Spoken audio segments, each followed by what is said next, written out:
আমরা অনেকবারই আড্ডায় বলেছি যে মহানায়ক গল্পের খাতিরে এমন সব চরিত্র বেছে নিতেন তা অনেক সময় তার নায়কোচিত ইমেজের বাইরে। এইরকমই একটি চরিত্রে উনি অভিনয় করেছিলেন কলঙ্কিত নায়ক ছবিতে। আজকের আড্ডা কলঙ্কিত নায়ক ছবিটিকে নিয়ে। আমি তন্ময়, আশা করি আপনারা সকলে খুব ভালো আছেন। সলিল দত্ত পরিচালিত আর রবীন চট্টোপাধ্যায়ের মিউজিক করা কলঙ্কিত নায়ক ছবিটি রিলিজ হয় 1970 সালে। উত্তম কুমার ছাড়াও এই ছবিতে অভিনয় করেছিলেন সাবিত্রী চ্যাটার্জি, অপর্ণা সেন, বিকাশ রায়, উৎপল দত্ত, অনুপ কুমার, ছায়া দেবী, এই সকল অভিনেতা অভিনেত্রীরা।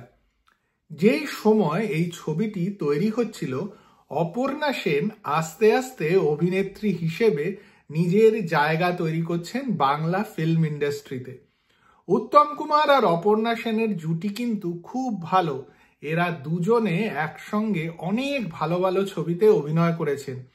কলঙ্কিত নায়ক এইরকমই একটি শুরুর দিকের ছবি, যেখানে এই জুটিটি আস্তে আস্তে প্রতিষ্ঠিত হচ্ছে। কলঙ্কিত নায়কের প্লট কিন্তু বেশ ইন্টারেস্টিং। প্রধান চরিত্র ইন্দ্রজিতের উপরে অভিযোগ যে সে তার ব্যবসায় কারচুপি করেছে। সে তার স্ত্রীকে আর ভাইকে অবজ্ঞা করেছে, তাদের কোনো সম্পত্তির ভাগ দেয়নি। তার উপরে তার একটি অন্য মেয়ের সঙ্গে ইললেজিটিমেট একটি অ্যাফেয়ার রয়েছে। আর শুধু যে অ্যাফেয়ার রয়েছে তাই নয়, এই অ্যাফেয়ারের সূত্রে তার একটি ছোট বাচ্চা মেয়েও রয়েছে। এই সব অভিযোগের ভারে ইন্দ্রজিৎ কাঠগড়ায় দাঁড়িয়ে রয়েছেন, আর আমরা দর্শকরা দেখতে পাই ইন্দ্রজিতের জীবনের ফ্ল্যাশব্যাক। আমি এই চ্যানেলে কখনোই মহানায়ককে ক্রিটিক্যালি অ্যানালাইজ করতে পারি না।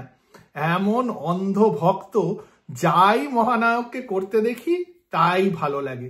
ইন্দ্রজিতের চরিত্রে মহানায়ককে দেখে সত্যিই মনে হয় যে এইরকম একটা চরিত্র যেখানে এত সুন্দর একটা আর্ক রয়েছে, মহানায়ক কি ফাটিয়েই না করেছেন। কখনো ভাবেনও নি যে তার ইমেজ কিরকম, বা এই যে ডিফারেন্ট নুয়ান্সেস রয়েছে চরিত্রের মধ্যে, কখনো ভালো, কখনো একটু খারাপ, কখনো গ্রে, কখনো মিস্টিরিয়াস, এই রকম নুয়ান্সগুলো তার ইমেজকে কিভাবে ইম্প্যাক্ট করবে। উনি যেন অভিনয়ই করেছেন। যখন সাধারণ একটা শার্ট পরে গরিব ইন্দ্রজিৎ ঘুরে বেড়াচ্ছেন তখনও ভালো লাগছে, আর স্যুট পরার পর তো আরো যেন ভালো লাগছে। খবরের কাগজ পড়ছেন, ভাইয়ের সঙ্গে আড্ডা মারছেন, আর রোজির পাশে বসে আছেন। আবার শেষের দিকে সাবিত্রী চট্টোপাধ্যায়ের চরিত্রটার সঙ্গে রোম্যান্স করছেন। সব মিলিয়ে দারুণ। একটা সিন আছে যেখানে উনি বিকাশ রায়ের চরিত্রের উপর রেগে যান। মহানায়কের রাগও দেখার মতন লাগে। ওই যে বললাম অন্ধভক্ত, উনি যা করেন ভালো লাগে। আর বলতেই হয় সাবিত্রী চট্টোপাধ্যায় আর অপর্ণা সেনের অভিনয় নিয়ে। সাবিত্রী চ্যাটার্জি যে কোনো সিনেমাতে যে কোনো চরিত্রে খুব ভালো অভিনয় করতেন। তাই জন্য যখন উনি স্ক্রিনে আসেন সবসময় মনে হয় উনি সিন স্টিলার। তবে অপর্ণা সেন সেই সময় নতুন নতুন নিজে ইন্ডাস্ট্রিতে এসেছেন। কি অসাধারণই না অভিনয় করেছেন এই সিনেমাটিতে। যখন শেষের দিকে একটি গুরুত্বপূর্ণ মুহূর্তে উৎপল দত্তর সঙ্গে ওনার একটা সিন আছে, সেই সিনটাতে অপর্ণা সেন আসেন, সত্যি দেখার মতো। আমার মনে হয় হলে প্রত্যেকেই খুব উত্তেজিত হয়ে উঠেছিলেন। আর অনুপ কুমারও অসাধারণ। এখানে অনুপ কুমারের লিপে একটা গানও রয়েছে। সব মিলিয়ে কলঙ্কিত নায়ক কিন্তু বেশ এন্টারটেইনিং একটা ছবি। আপনারা যদি দেখে না থাকেন তাহলে নিশ্চয়ই দেখবেন, আর দেখে কমেন্ট বক্সে আমাকে জানাবেন আপনাদের কিরকম লাগলো।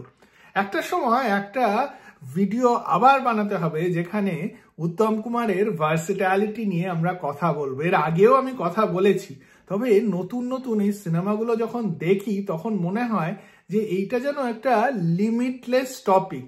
আমরা ওনার স্টার পাওয়ার, আমরা ওনার অভিনয় ক্ষমতা, আমরা ওনার রোম্যান্স, ওনার সঙ্গে সুচিত্রা সেন আর অন্যান্য নায়িকাদের জুটি সবকিছু নিয়েই কথা বলতে পারি। তবে ওনার ভার্সিট্যালিটি এত ভালো যে কোনো সুপারস্টার বোধহয় এইরকম ভ্যারাইটি চরিত্রে অভিনয়ই করেননি। আপনাদের যদি এই নিয়ে বলার থাকে তাহলে নিশ্চয়ই কমেন্ট বক্সে জানাবেন। আর ওই ভিডিও যদি ভালো লাগে তাহলে লাইক আর শেয়ার করতে একদম ভুলবেন না, আর চ্যানেলটিকেও সাবস্ক্রাইব করবেন।